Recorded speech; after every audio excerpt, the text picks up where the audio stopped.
Weirding Way Media.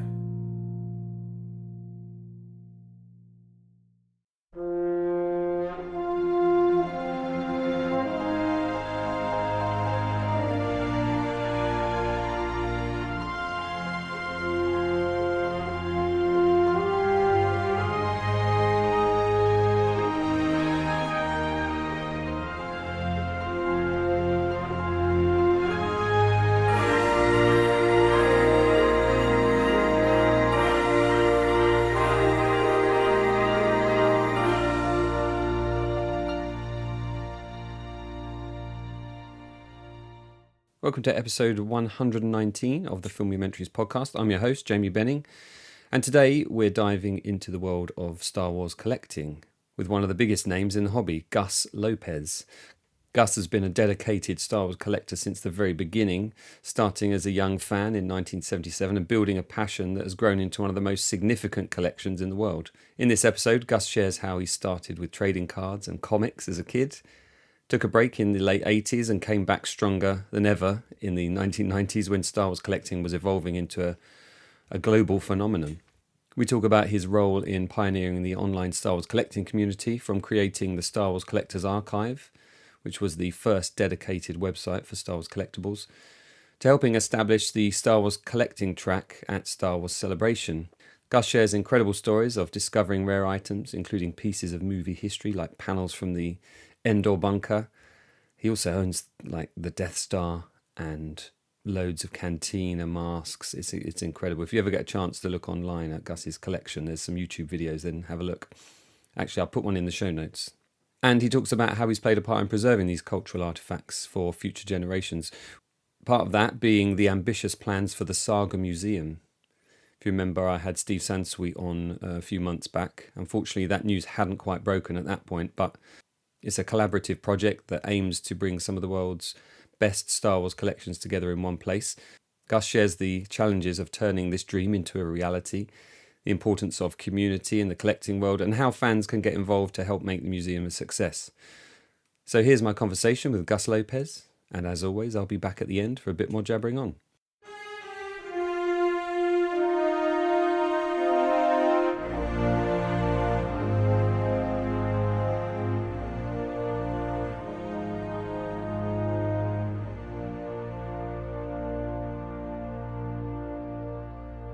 So Gus, where did it all begin for you? Were you one of those Star Wars kids, or did this bug for collecting happen later in life? Well, I was a Star Wars kid. I grew up with Star Wars. So, I had, like many people growing up at that time, it was hit by that film and it changed my life, and I think people who weren't around then, it's interesting. And we don't talk about this, I think, enough, like what films were like before and after Star Wars, because it's really defined, films and in many ways television. There's like a before and after Star Wars. I think so much stuff has emulated and been inspired by Star Wars. But as a kid, I wasn't even into that genre. In many ways, it really didn't exist before Star Wars. And I was just so into the film. And from the very beginning, though, even as a kid, I was like collecting Star Wars. So I was into the trading cards and the Marvel comics and everything like that. So I was just all in when it first started. But I didn't get into it seriously as a collector till the early 90s, when I was a young adult and I was like, okay, it's time to go get the things I didn't have as a kid that I wanted. I was still into Star Wars, but I wanted to like complete the things I had missed out on. Yeah, because when you first started, like you said, with the figures and the trading cards and the comics, you probably could have collected almost everything for a short period there. But by the time we reached the 90s, forget about it. Yeah. Yeah, there was a time when it was attainable. Yeah, early on, at least for domestically, it was attainable to get everything. It was harder to network internationally then, but we didn't even know what was available internationally at the time. Yeah, and I guess people like yourself and Steve Sansweet had that kind of sweet spot of time as well, where not many people were really collecting at that time, and you were super into it, and you were making your own investigations of finding your own paths to finding these rare items. Because I remember that, in fact, the first time I realized that they were collectible to that extent was when Steve's book came out, and I happened to see it in a comic book store, the concept to screen to collectible, and then I became aware of your website, the archive and everything. And it kind of blew my mind how much stuff was out there. But talk to me about some of those years sort of in between and how you Yeah. kind of navigated getting some of those items. Yeah, well, I will say to that point, like I think Steve's book, Star Wars from Concept to Screen to Collectible, was very inspirational to a lot of us who were kids at the time. I mean, uh, so Steve was a reporter for the Wall Street Journal and became Los Angeles bureau chief and wrote that book in the early '90s. I think it was '92. And a lot of us who had grown up with Star Wars and were now like in our 20s, and saw that, it was like, wow,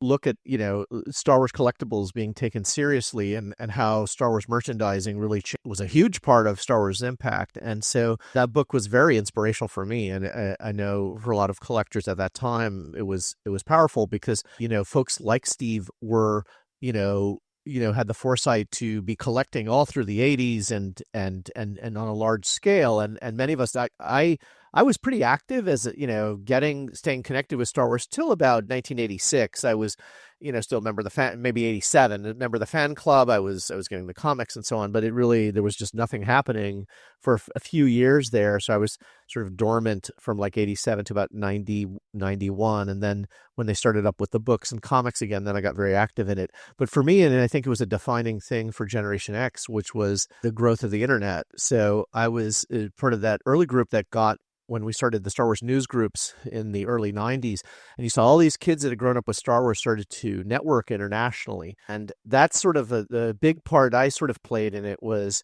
early on identifying that there were these like-minded fans from the early, at that time, that were getting back into Star Wars, really into the collectibles. And so I started to pull a lot of these people together. We would interact with each other in different news groups. So we did things like, I drove an initiative to create a Star Wars collecting news group, and I create networks of these collectors and say, hey, we all know each other. We should start to do things together and do activities together, which we started to do. We started to do like events together. And then I created the Star Wars Collectors Archive, which was the first collecting website on the internet, and said, look, what if we pooled all the best things we have virtually online? And I remember at the time people thought it was crazy, because it was the idea of like a website devoted to Star Wars collectibles. What an esoteric topic, and of course now there's like, hundreds, if not thousands, of Star Wars collecting websites. But at the time people thought it was crazy. So, so it was kind of interesting. I look at, when I reflect back on it, people like Steve were, just sort of the first generation of these collectors, pioneers of, just way ahead of, and they were young adults when Star Wars came out. And so Steve was, just world-class collection. He was buying like Gary Kurtz's collection. He had, and one thing to keep in mind, in the early days, Steve Sansweet's collection Steve didn't have the world's biggest collection. It took some time there were other collectors that sort of had big collections, and he bought some big collections, and he continued at it for longer, and then amassed this just incredible collection. But there were also a lot of other amazing pioneers at the early days, like I would say like Steve Denny, who had lived near where Kenner's headquarters was, and just found all sorts of interesting stuff related to the Kenner toys. Or another one would be like I'd say Tom Nyheisel, who worked at Kenner, and he had saved a bunch of amazing stuff. Or there just a number of these collectors that were just sort of a generation older than us. And then when Generation X sort of collectors started to come in, I think what was different was they were sort of the first generation that embraced the internet, and so could really network worldwide. Not to say that the other collectors couldn't do that either, younger and older collectors, but really the first that embraced the internet and leveraged that. And that just unlocked things. And this is like pre-eBay. We were still buying in Toy Shop Magazine, but it was just to open this world of collecting. And so that's, in early days, that's something I did a lot of. But then later on, there's been a theme to my experience as a collector. It's been about networking, like starting the collecting track for Star Wars Celebration, bringing together people to do panels and social activities at Celebration. So anyway, throughout my collecting career, it's been about how to see collecting as a social hobby, and so how do you bring people together? And then and now with the Saga Museum, the same way, playing that role. Yeah, it must have been exciting times back then when you're sort of establishing the parameters of your hobby, because you sort of didn't know what was out there and what each other had in their collections. I mean, I used to sit there pressing refresh on your website, a few times a day just to see what new items had come in and go, wow, I didn't know that there was an unproduced figure of, a six-breasted dancer from Jam of the Heart or whatever. Yeah. It must have been quite exciting to kind of make those networks, across all your different collectors and figure out what you had and then sort of work out where your focus was, perhaps. Yeah, no, it was. No, and it's interesting you raised that because like we were driven by what inspired us. Mm. So that same reaction you had was what was driving us, right? Like we were like, oh, there's a Gargan action figure Kenner considered. Who Gargan, knew? there you Like go. we were the first, in among collectors to discover that. I mean, some Kenner people knew, but and Steve knew early on because Steve had a prototype of it. But like we found other pieces of the Gargan action figure as we like would meet people at Kenner, and over the years met like hundreds of people at Kenner. But part of it was like we were really excited about it, and that was a lot of fun. And for me, that's been a sort of a theme in my collecting has been that we always chasing what's novel. Like very early on, I learned a lot about collecting. I definitely fascinated by a lot of the mainstream stuff like the action figures and all the things a lot of people collect. But I got to a point where it's like, what is novel? What have we never seen? Mm. What will keep me really interested and excited? And with the Star Wars Collectors Archive, it was that way with other like-minded people. It's like, let's push the envelope. What have we never heard about before? And we found that, that if we just chased what we were interested in, other people would be interested in the same thing as well. And that was a big theme. And it's interesting because it's very different, I think, sometimes than I think what drives maybe other websites and maybe social media today, in that where it's more chasing to get visibility, whereas we didn't even care about that, which we still don't to this day. I mean, we get criticism of like your site's really dated and all that. It's like it is. It's just like the point is that we were just chasing what we like. We didn't care to get traffic. It wasn't our goal. Our goal That's was the best approach, though. yeah. So Yeah. No, I remember clicking on your website one day and finding out that you got the bunker panels from the end of that somebody been using as like a fence or something. And that's what I love about the collecting side of things. There's a collector within me. I don't have the budget for it, so I have to be very careful. But I love the stories, behind the scenes. Part of the reason I do this podcast is because I love speaking to people that worked on those and other movies, and everyone's got a story, and that must be an enjoyable part of the process as well for you. Yes. There was Brandon Ellinger, who's a friend and a fellow collector, and this is just sort of a legend in prop collecting. So he's found amazing pieces. He had tracked down this guy that had worked on Return of the Jedi, and the guy had saved the Endor bunker as his backyard fence. And so we went down. Brandon flew up to Seattle, where I live, and we drove down to the area where they filmed Return of the Jedi, which is on the border of Oregon and California. And we bought this guy a new fence, and we paid for the panels, and drove the bunker back to Seattle.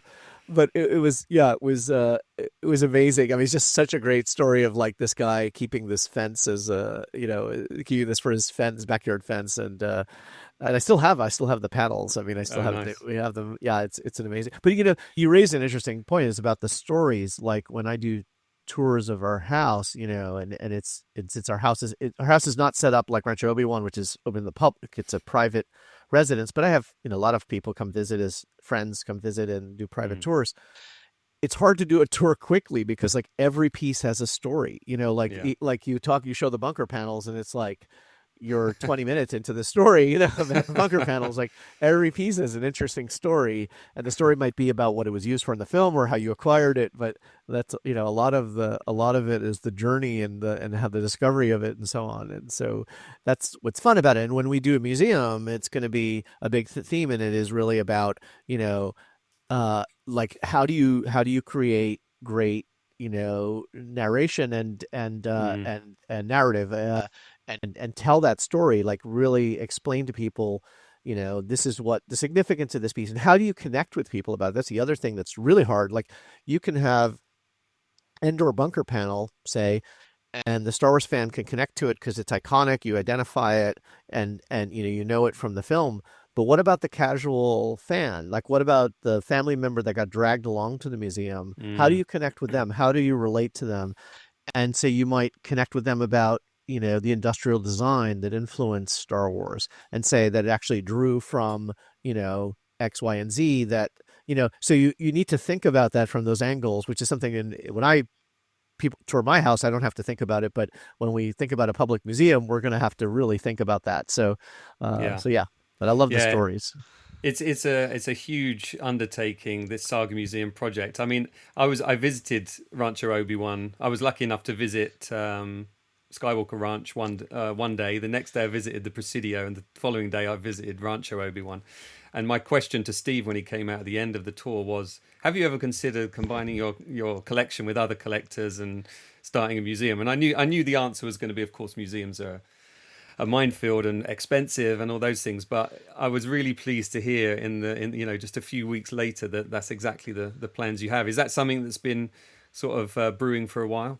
Yes, actively for like 3.5 years, we've been working Right. on it. I think over the years, a lot of not just us, but a lot of collectors put out the idea of doing a museum. You'll hear collectors say, "Oh, I should do a museum," Mm, and it's actually very hard and very rare. If you look at examples of collectors who actually pull off a museum, it's something we spent some time thinking about and reflecting on. Right, most museums are created by either some government entity, or sometimes an organization like a nonprofit organization, but like a big entity that funds a museum, mm, or it's a philanthropist with like billions of dollars that yeah. but Yeah. actual grassroots fans doing a museum is just not, or collectors doing it, it's just not common, right? And a lot of collectors aspire to do it, and many collectors who do pull off quote unquote museums, they aren't really, I mean, they are museums, they show their collection in a public setting, but it's not a proper museum. Like, there's so Mm, much that goes into a museum, right? You want to have like educational programs, you want to have, meeting space, you want to have guest speakers, and you want to have events there. Like, a proper museum there's a lot that goes into doing a museum. It's very hard. And so we were, we wanted to do it, go full out, do a proper public museum. And Rancho Obi-Wan is a public museum, but part of the discussion, as I've been a board member of the museum since Rancho Obi-Wan since the beginning, is how do we take Rancho Obi-Wan, and what's the future? What's the hundred mm, year plan for Rancho Obi-Wan? And what I was thinking about, what's going to also happen to my own collection. And so what I did is I talked to Ann Newman, who runs Ranch Obi-Wan, and I said, have you thought about like whether we go to a public space with Ranch Obi-Wan? And here's a crazy idea. What if we combined a few of like sort of top collections and did something on a whole crazy big audacious scale? And Ann thought it was a great idea. She was really into it. And I had prior discussions with other people. I had talked to Duncan Jenkins about it too. He has a massive collection, probably the second largest in the world after Steve. And Duncan had been interested in the past of doing something like this. So I talked to Duncan and said, "Hey, what do you think if we combined with Steve and did, something with all our collections?" And he was into it. And I talked to Lisa Stevens and Vic Wirtz, who had talked to them before about like eventually doing a museum. But it was, again, it was similar. It was like, hey, wouldn't it be great if we did a museum? But it's like, what if we're serious and really got together and started to do this? And they were interested. So then, yeah, let's all get together and start doing this. And that's about 3.5 years ago. And then we started just being very active and meeting, and then there were other people we pulled in, like Michael Wistock, who was a board member of Rancho Obi-Wan, and Rich Smolin, also a board member of Rancho Obi-Wan. And it's really, and then Steve, of course, and mm. then the eight of us were the ones that just got very active in it over the last 8 years, or 8 years, sorry, the last 3.5 years, and It then feels like 8 years. it feels like 8 years. Eight of us, 3.5 years. But we've learned a lot. I mean, we've visited a lot of museums. We've met with some of the top people at some of these museums. We've read books on this. We hired consultants and really dove into various aspects of the fundraising and the different things we need to do. We're working on requests for proposals for cities. We did research on how we're going to search for cities. So there's a lot that's gone into it, and we have a lot ahead of us. We have several years ahead of us before we launch the museum. But that's how we got started. But it was like, let's take this from, hey, this is a cool idea that a lot of collectors seem to have about building a museum, and actually let's actually build a plan to do this. I think just it's a tantalizing prospect for somebody like me who has loved these movies. But I also imagine it must be quite tantalizing for group of collectors to get together and in some cases probably complete an item because you might have one part and another part is elsewhere. That must be quite a cool prospect as well. It is. No, it's interesting. It's an interesting thing. It's like you have complementary collections, so you Mm. together you can.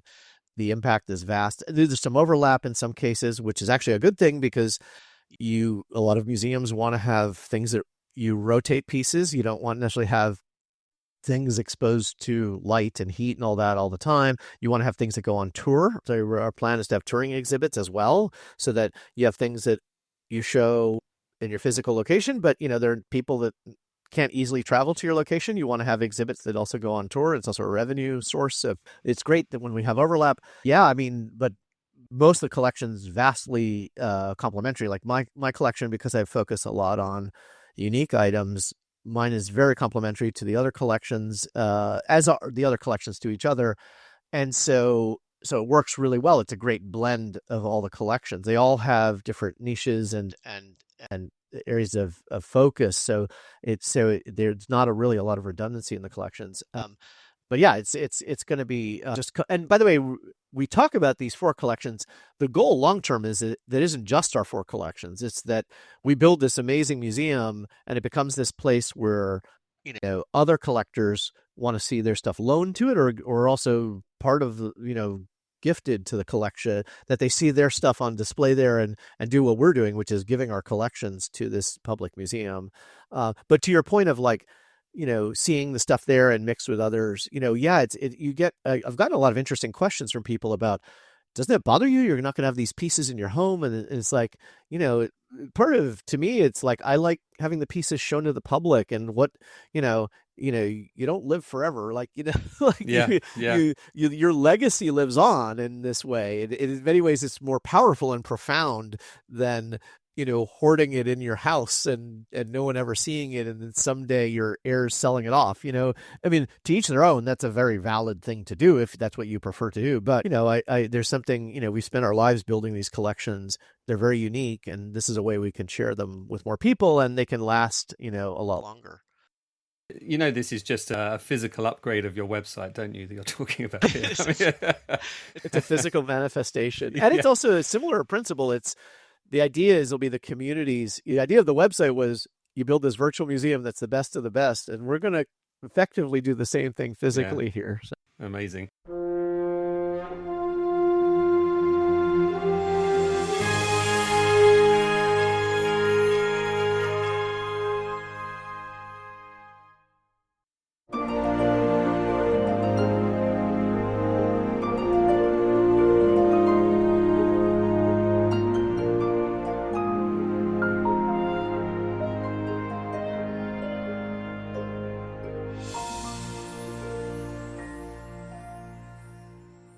So you said this is a years long project already, and you've got many years ahead of you as well. What are the kind of primary goals at the moment within the next, say, 24 months?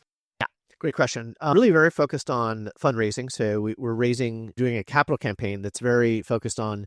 We're trying to raise $2 million first to hire fundraising consultants, development staff to help us with the long range fundraising goals, an architect, staff that will work with us on some of the early planning stuff, like working with cities to do things like feasibility studies, economic impact studies in the city. So it's really our plan for the next 2 years that really get our ducks in a row about decide which city we're going to be in, whether we're going to build or renovate an existing building, nail down basically everything we need to do and finance the whole thing, get us to that 2-year period. And then after that will be the main sort of fundraising activity for either the construction or renovation and everything else we need to do to launch the museum. So the next 2 years, that's what we're very focused on is that phase of it.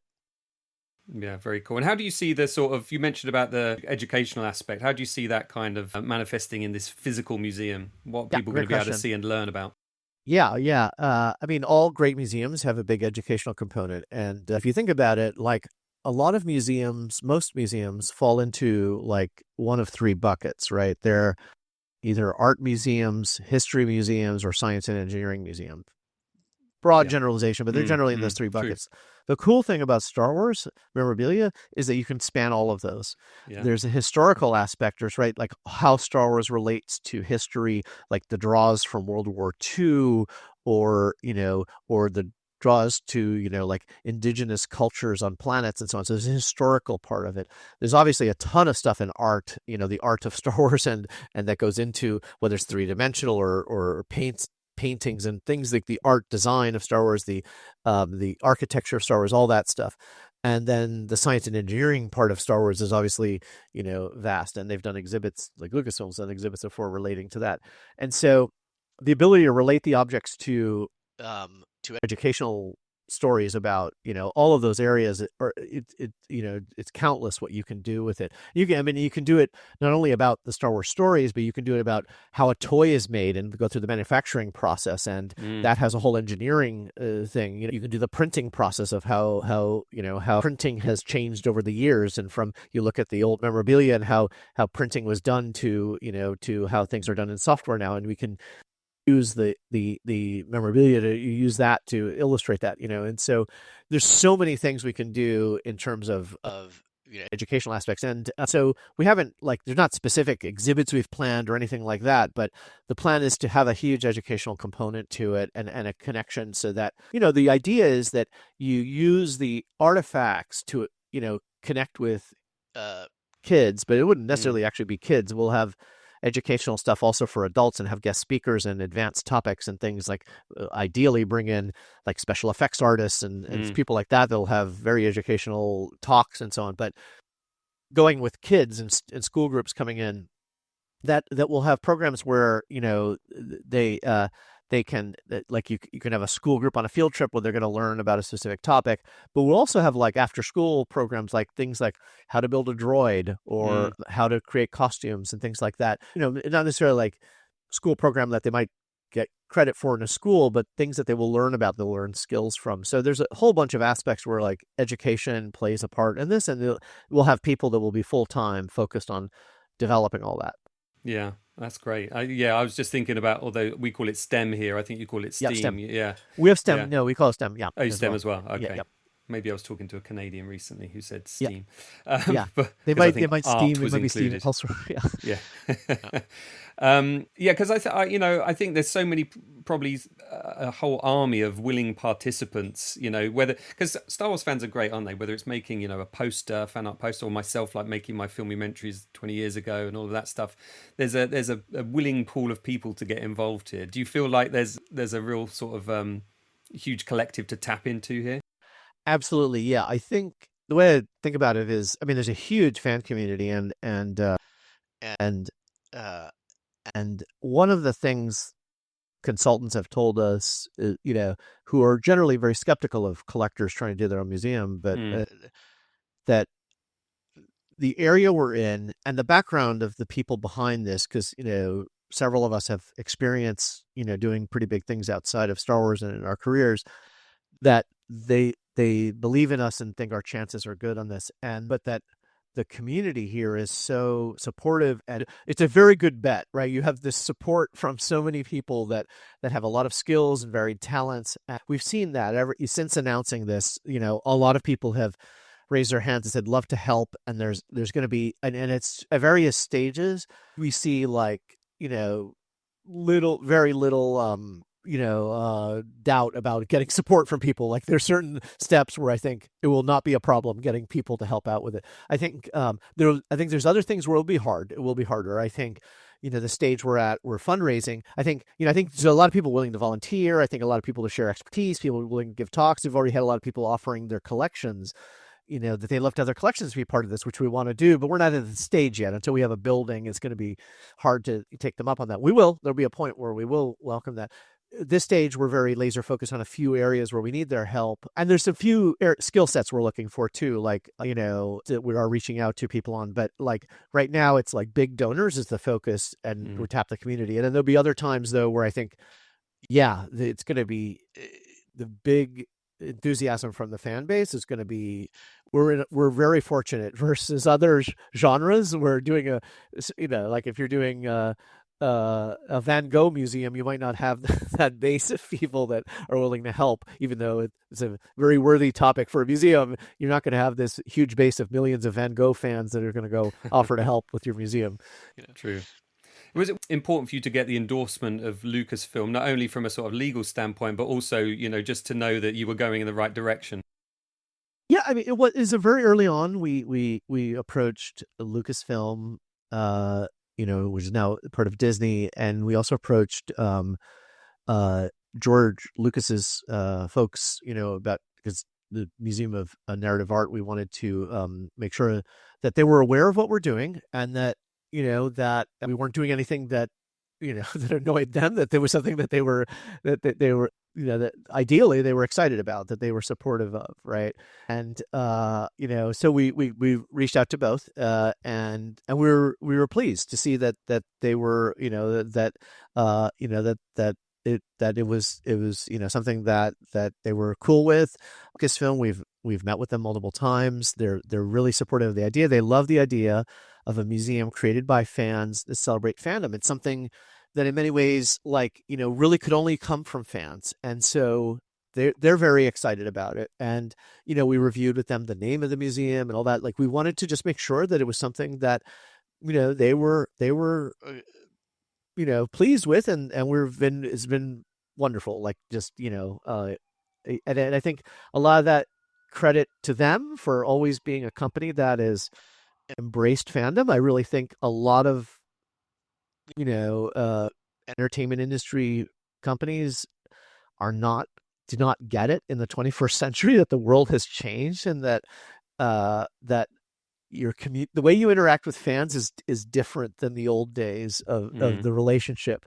And I think Lucasfilm has for a long time really understood that, and they get it. And I think that has played well to it. I think it's also a credit to Steve, who has the relationships there. I think that's also was pivotal in that. Absolutely. Yeah, I was going to say that. I mean, Steve had such a huge impact with the, starting up Celebration with his colleagues there, and just it's nice to see it all sort of coming full circle for him again, and hopefully getting his collection out there for everyone to see, because it is a great day to spend up there at the ranch. But you kind of feel like he clearly needs more space, right? Space is a big problem for Steve at the moment. Yeah. Does for everybody? Yeah. Yeah, I'm sure for you as well. Yeah.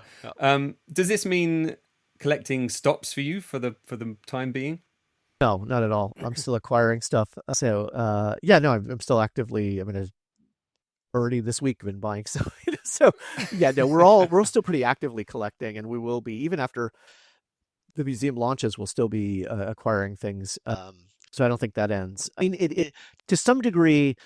It changes how you collect. I mean, already has. Like, I think we've had situations like, for example, a big auction comes up, and we'll actually coordinate a lot more than we used to about I'm going after this, so you're going after that, I'll stay away from that. So there's a little bit more coordination, because we're like, why compete against each other if they're all going to go to the same place? But yeah, no, we're still pretty actively collecting, all of us.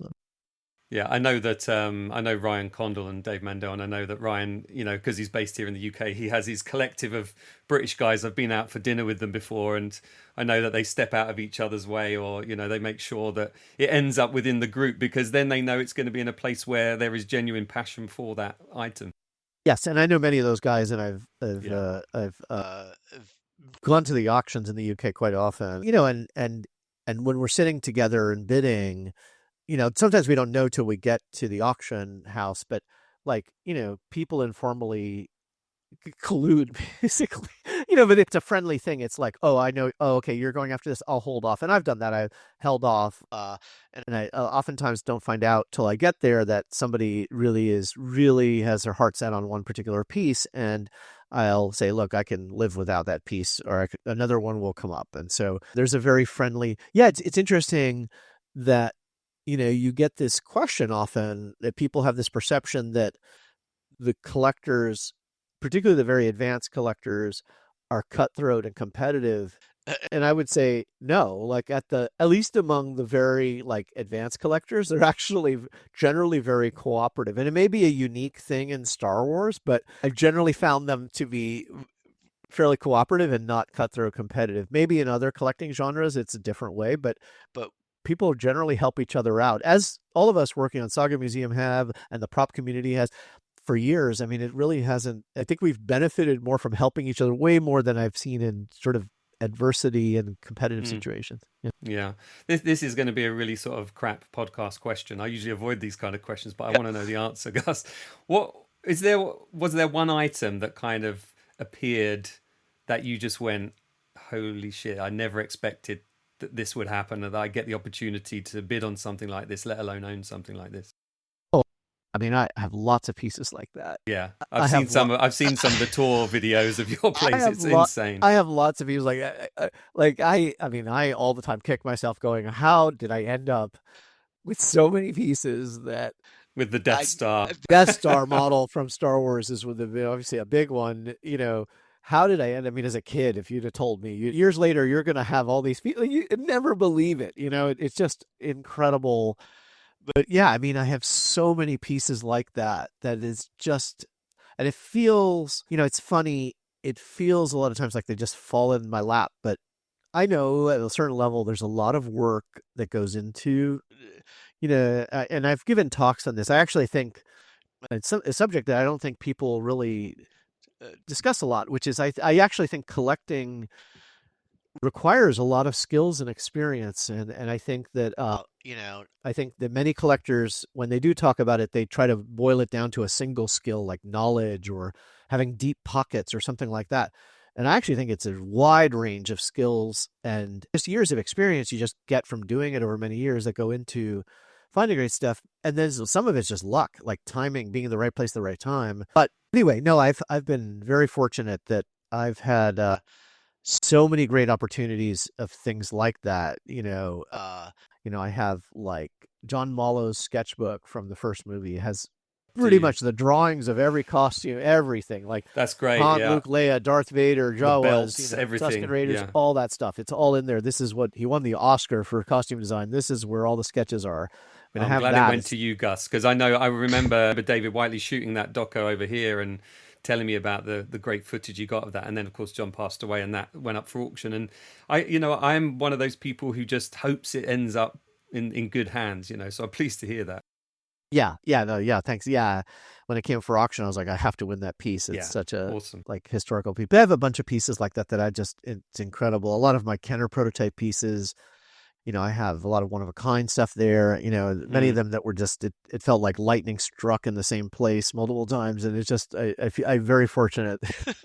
And it amazes me that this stuff just keeps turning up. Like, I mean, when Greg Jean passed away, just the extent of that collection was unbelievable. I mean, everybody kind of knew Greg had stuff, and I remember hearing from another collector, he used to just say Greg's probably got it, but just I couldn't even imagine that some of those pieces would appear just in his garage and wrapped in plastic or whatever it was, and for his family to sort of find. And insane.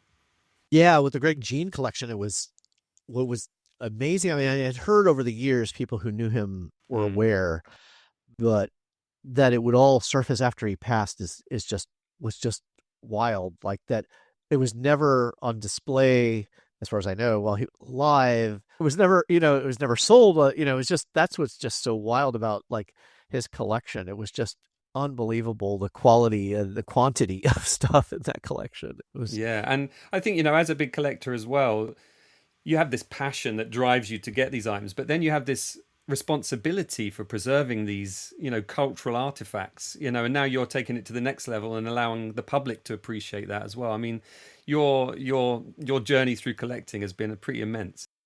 Yes, yeah, and it's a different, it's interesting, it's a different mindset. It's like that, I think a lot of folks have the perception of like, oh, you're collecting for yourself and so on, but it's like, ultimately, well, we do, and to a large extent we do, but there's a point where we say this is for the public to ultimately own. It's for the public's ultimately going to be the ones enjoying this. And it's a big part of it.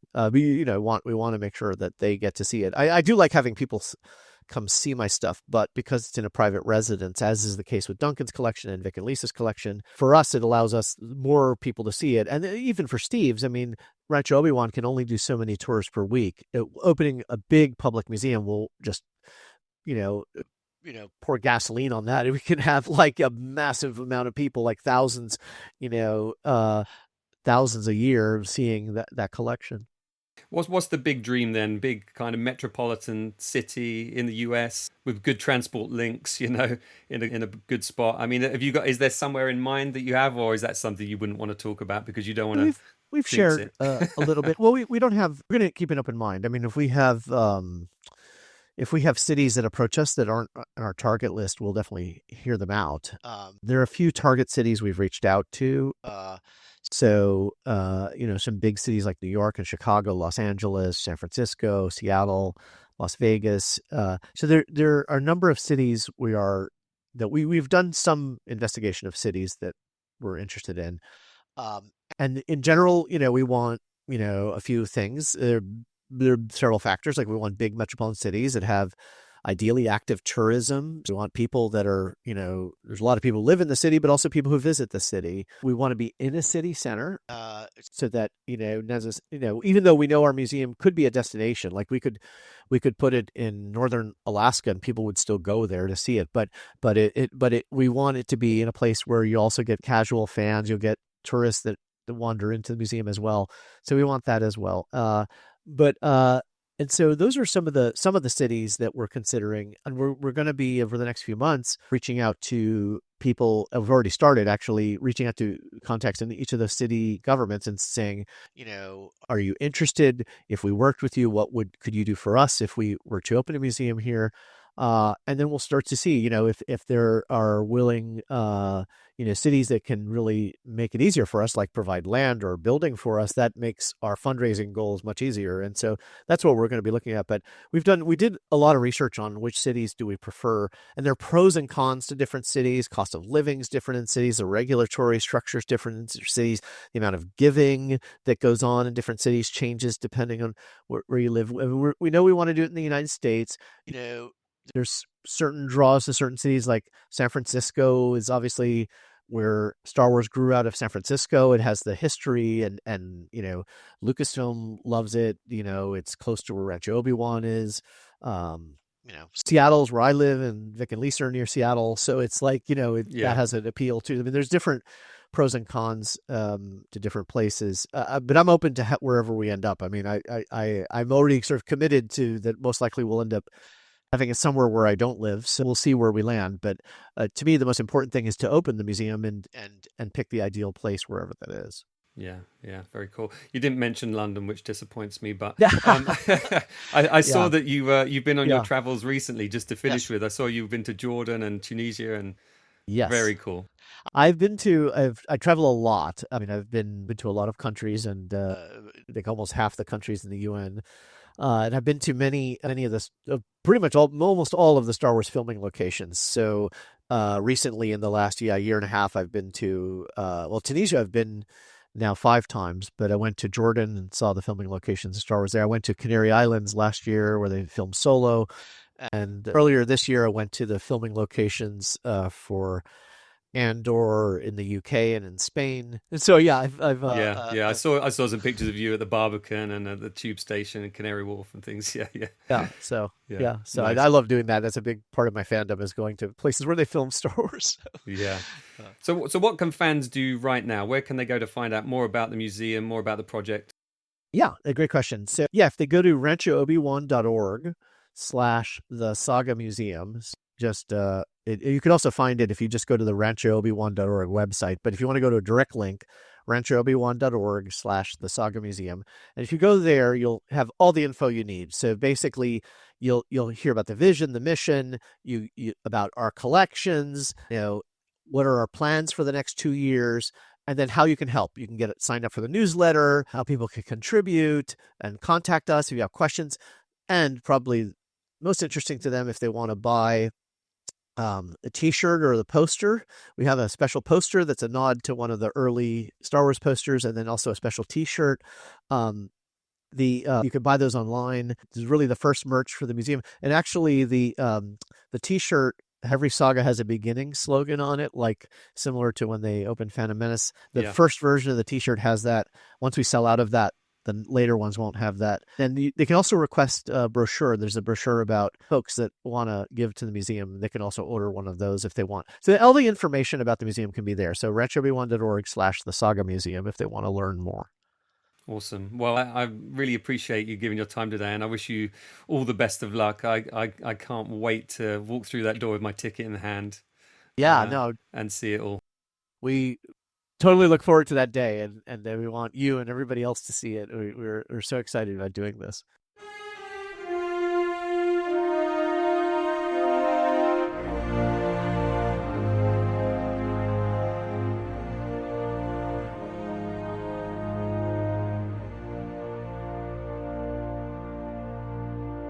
I hope you enjoyed my conversation with Gus Lopez about his incredible Star Wars collection and the ambitious plans for the Saga Museum. It's amazing to hear how much effort and passion goes into not just the collecting side of things, but also preserving and, wanting to share these cultural treasures. And there's no point in people having these collections that they just sit on.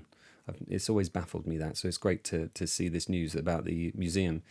Be sure to visit ranchoobi1.org and check out the Saga Museum part of the site to learn more about the project and how you can get involved and even grab some exclusive merch to support the cause. If you enjoyed this podcast, then please consider supporting it. I'm talking to you. Yes, you listening. Well, you've been listening for several years now. You regularly enjoy the podcasts, and yet you still haven't considered supporting it. I know sometimes you think, well, that's for somebody else. But listen, it's just $12 for an entire year. That's the price of, parking your car for a few hours or buying a couple of coffees. But it really would mean the world to me to get that support, because it means I can continue to do this, something that I love. It is work. It's work that I love. And I do appreciate your support. So check out patreon.com/Jamie Benning to see the different perks on the different tiers. Plus, you'll get an ad-free version of the podcast, whatever tier you choose, and some behind-the-scenes chat on what's happening at Filmumentaries HQ. You get a video version on certain tier as well, and you get some merch on the highest tier as well. That's it for now. Thanks for listening, and I'll catch you next time for some more movie chat and, of course, a bit more jabbering on the next episode of the Filmumentaries podcast.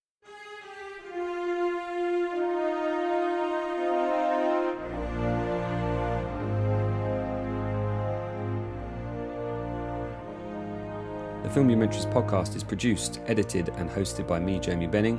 The music is by Michael Hewitt-Brown of MB Music.